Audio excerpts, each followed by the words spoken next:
எனக்கும் இப்பவே திருச்சி மச்சம் ஒன்ன பார்த்து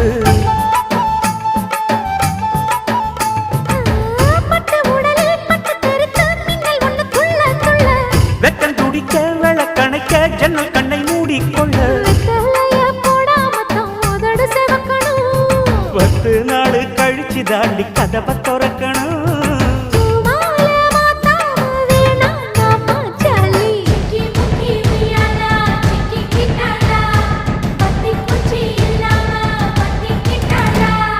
மச்சாங்கிட்ட முந்தானைய தந்து வப்பாளா